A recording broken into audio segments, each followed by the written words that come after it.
Good afternoon, everyone. I am so excited to be here today. My name is Janis, and I am the host of Truly Your VA with Janis. For those of you who don't know, VA, of course, stands for Virtual Assistant, and I am also a podcast manager. Go figure. Today, I am so excited to have on my podcast, Mr. Richard Blank. Welcome to the Truly Your VA with Janis. Janis, I'm so happy to be here with you today and to share ideas with you and your amazing audience. Well, wonderful. Thank you so much. So I have so many questions to ask you. And before we hopped on, I did make reference to your jukeboxes. And before we get into the business discussion, I understand that you have the largest collection of American pinball machines and I'm going to pronounce this, Rockola Jukeboxes in Central America. Is that so? I love the fact that we start with dessert first. Absolutely. I am an avid collector of retro pinball machines, jukeboxes, arcade machines. So I've created a gamification culture so the agents can meet people from other departments, let off steam, and hang out with their Hefe in the game room, old school style. Oh my God, I absolutely love that. So that leads me to the next question. Of course, you have a business that is, I think, is underrated in my opinion, because why don't you start us off before I just go any further on what led you to be where you are today? You're in Costa Rica, correct? That is correct, in Central America. Been here for the last 22 years. Wow. And your business is? Costa Rica's call center. We're a bilingual, dedicated nearshore call center that deals with appointment setting, lead generation, and inbound support. And so our agents here are brilliant, college educated. They're coming to the table once again with structure and discipline by speaking a second language and by creating a certain sort of work culture where there's synergy. And I look to promote people and we invest in them. Our attrition is very low and our production is extremely high. Wow. So you've been in Costa Rica for 22 years. What led you to start this type of business? There's really no blueprint for it. And so when I was in high school in Northeast Philadelphia, I doubled down on my favorite class, which was Spanish. So when I graduated Abington in 91, I went to the University of Arizona, was a Spanish communication major. Because at 18, what are you going to choose unless you have a predestined career and you follow certain opinions where people raise you compared to you raising yourself? I had to understand that I needed to be marketable and versatile. And if there was a way that I could separate myself from my friends by being able to translate and to speak, I might be able to have a different career path. And so at 27, I was given a 1 in a million opportunity. It was only supposed to be for 2 months. And I came down to my friend's call center to train and teach English. And I just fell in love with it so much. I decided to put my stuff in storage in the United States and, throw my hat in the ring and try a life here. And when you learn a business from the inside and out and you're with the people, the proletariat, you can really understand ways to enhance the experience. And so in my mid-30s, I decided to throw my hat in the ring and start my own company. That is just so amazing to me. Now, interpersonal communications conflict, like in reference to like management strategy, must have, especially with training, how many people that you've trained, of course, those skills must have been like second nature to you. Well, I believe in manners, and you and I have spoken off the air multiple times. I believe that we were raised in similar fashions from our grandparents and parents. So I'm coming to the table with agents in a very strict Catholic country. So it's very family oriented, even multi-generational family. So people do live with others that influence them. And secondly, I believe in empathy and dignity. As long as I don't treat somebody like a robot or a number, I properly prepare them and support them. Why shouldn't I get that sort of positive reinforcement where people would want to continue to walk with me and to grow with me? And also there are things that do happen outside the office that may affect their work performance here. So as long as we take people's personal situations into consideration, I think there's a better chance to find sort of resolutions and also solidifying even a better relationship because we were able to get through certain challenges together. And so I Right. really take it from a case by case old school basis when I'm dealing with the people that work with me. Wow, that is amazing. So you've, like you said, you've been there for 22 years. You decided, to build your own company. What was that moment? Because I think so many people out there today, for instance, who, we're in the era where we work virtually. I'm a virtual assistant. But for somebody who wants to start their own brick and mortar business, can you share some of the challenges, but also the excitement that came along with it? Absolutely. I was still on my vision quest when I came to Costa Rica, looking for my walkabout and to shed some skin. And I will be forthright with you. It did take into my mid 30s for impulse control maturity and have enough capital to start a business. Mhm. And a lot of people may overextend themselves by taking out loans or mortgages or just trying to create a certain image of bells and whistles where, they're not acting their wage. They're just giving an impression. And so for me, I wanted to do it slow and steady. And as grandma said, if you can't pay for it in cash, you just don't do it. And Mhm. so when I started my call center, I was working out of my home, but I was also renting an individual turnkey station from a blended center. So I didn't have privacy. I was just on an open floor plan and just renting seats per month and paying the taxes and making a margin. And after a couple of years, I saved enough capital and really knew the business to then rent space and purchase enough to build out 150 stations and a server room. And then after about 6 years, I had enough to be able to build a 300 seat station that I currently own and I'm at right now. So as much as I want to give the glamour to it and the fast track, a lot of the time a business is building on foundation and doubling down on yourself and saving money so you can weather certain storms and just be very conservative. And I like it that way. In fact, I'm very selective of the campaigns that come in here because A, it's my reputation, and B, it's also a seller's market. If the agent doesn't want to do it, I can't fill seats. So it's an extremely delicate balance. And the fact that I am hands-on and I like to walk the rows and break bread with the agents and to listen to them and coach them, I think I gain a couple gold medals there because I might be able to even break some stereotypes and misconceptions of what a business owner, a telemarketer, or even what a call center is. It's not like what you see in the movies. Wolf of Wall Street's amazing, Glengarry, Glen Ross, and Boiler Room, but not every call center sells stock. And that might not be the appropriate profile for truly your VA or for individuals that work with you, Janis. So these are the sort of things that we take into consideration when offering our services to potential clients. And I would assume that your clients are all over the world. They can be, but I once again prefer campaigns in North America, Central America, and a little bit of Europe because A, if I can't speak the language, then it would be difficult for me. I just don't want a rogue agent on the phone. Secondly, I just have to make sure that it fills within the skill set of the agent. And third, I might not be able to compete with offshore call center prices. India and the Philippines are half my price. And so I would rather be judged on merit. And as I mentioned before, a lot of campaigns may be gray area, or it's something that might be compromising my ethics where I'm uncomfortable. But as long as, and I'll even stake a 1-seater campaign to a 100-seater, as long as, once again, we're given the resources, there's no surprises, and everybody works on a level playing field. I almost get more excited over the 1-seaters than I do the 20-seaters because I was in those shoes one day and I understand what it's like to be able to start a company.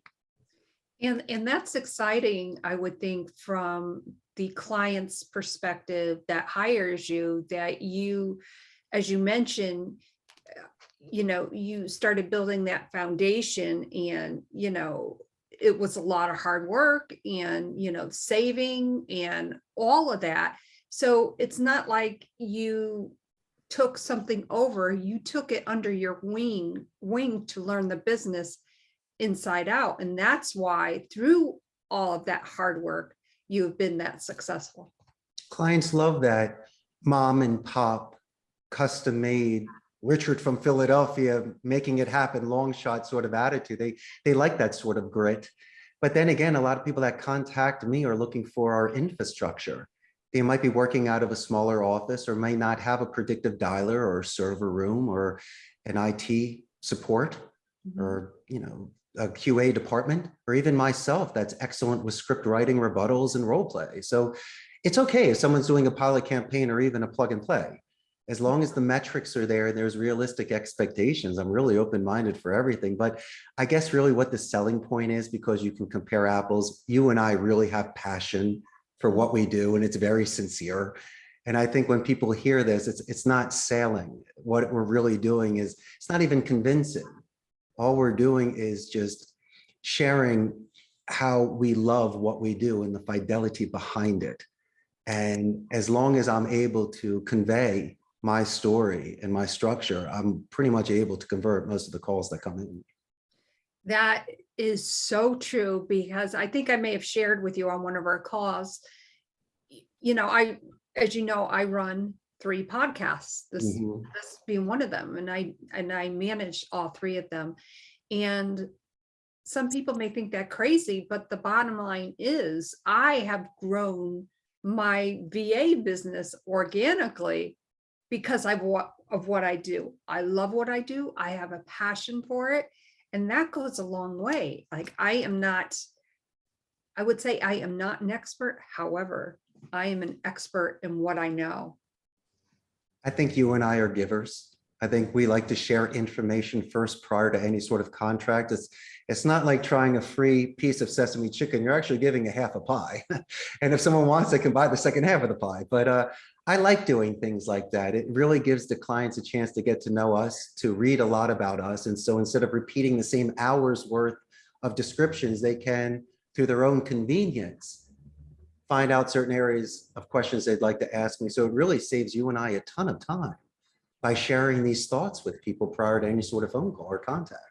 Right, because to me, we know obviously at a click of a button, stuff travels around the world, and that really is wonderful. However, if you have that genuine personal connection, that makes that connection so much better. Like who wouldn't want to, for instance, contact you to find out more about what you do and how you operate? I mean, that's fantastic, right? And who wouldn't want to hire me to be their VA? Because I think when you take on a client, for instance, you are a representative of that client. Sure. I take that very seriously. When a client hires me, I am a representative. Even though I'm working remotely, I am a representative of that person. And that's something that I handle with kid gloves, as I'm sure that you do. Now, I have a really another question, and I'm not sure what this is. I'm very intrigued by it.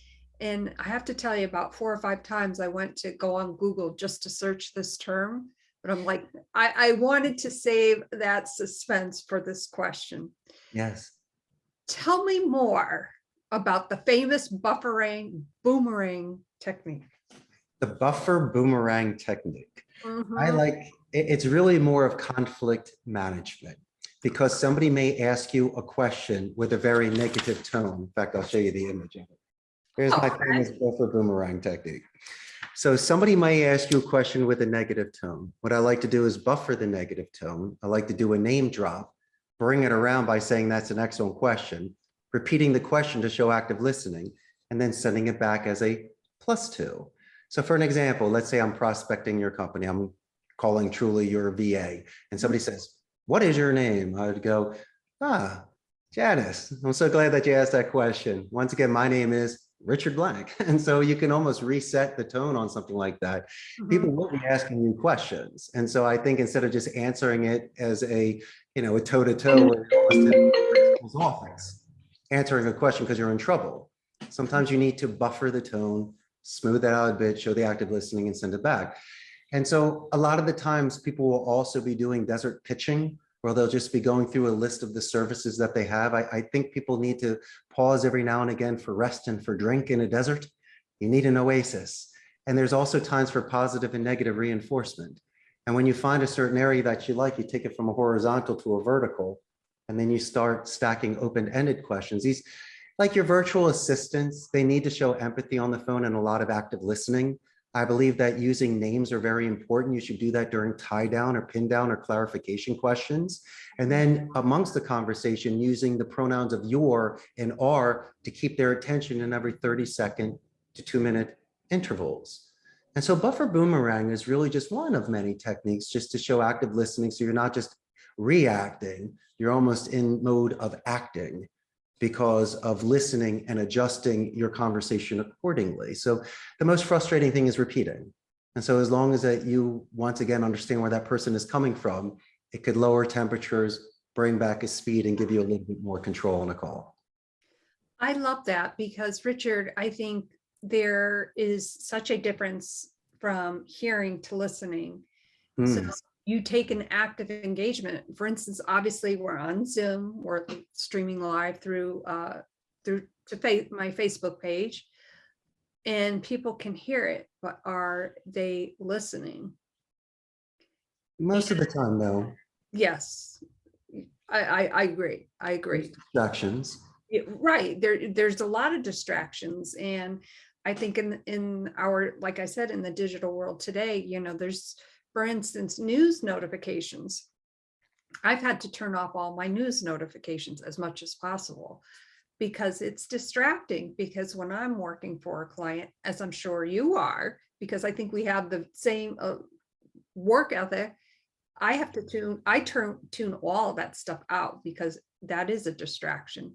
And it's only human nature to, you know, look down. Oh, you know, there's another news alert. Turn off the distractions, because I think that's a lot of outside clutter. We don't need clutter when we're focusing on the task at hand. We may not have the luxury of that sort of controlled environment. In our offices right now, there's no distractions. But if you and I were somewhere having lunch and there's a lot of noise, we still might need to find that focus. So that's why I mentioned 30 seconds to 2 minutes.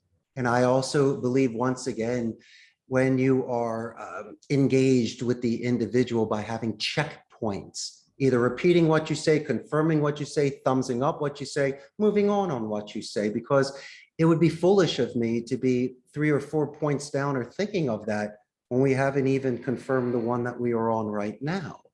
So people need to slow down a bit. And I think what's very important for me as well, and it can almost set the pace, is a positive escalation. If there are individuals that assist you prior to being transferred, or just anybody along the way, they should be mentioned verbally and in writing. So let's just say, hypothetically, I'm calling a company back.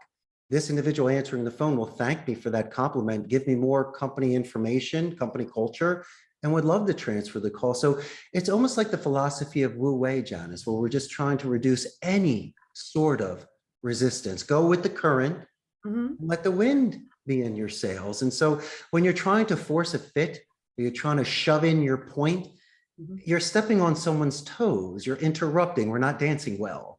And I think there's a very good place where, through deductive reasoning, letting the person talk and then choosing what is the area of focus and possibly getting back to what you need to later in the conversation. Your conversation may be prolonged, but it's also a quality call.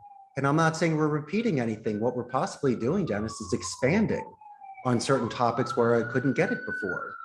I love meeting minutes, because when someone concludes a conversation, if they can send an email back on all the points that they talked about, they're accountable for it. It's dated, so someone can't say they forgot about it.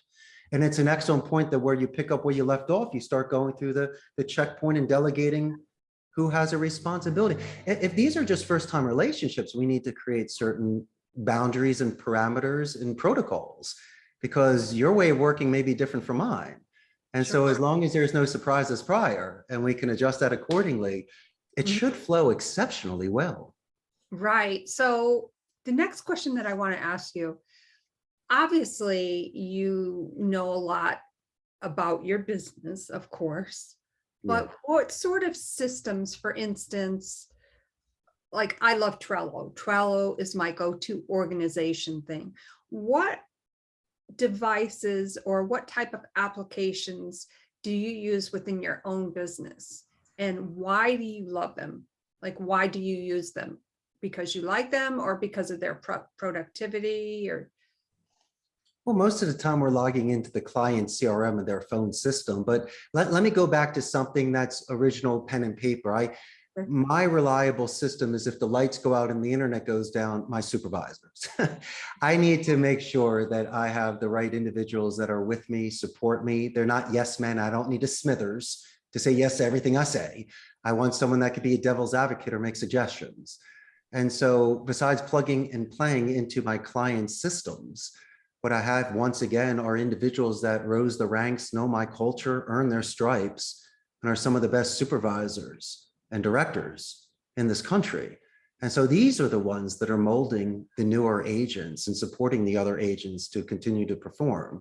Because once again, your systems in place could be helpful, but if the agent is not competent, is not reliable, is not dedicated, your system's just going to collect dust. And so once again, it's really about the individual that will be managing these systems that I have. But I always look for things that are seamless. I like stuff that will reduce any sort of wrap up time. If somebody has drop downs while we're on the phone or can do an easy transfer, or there's information that can be shown to me prior to a call or during a call, that's helpful.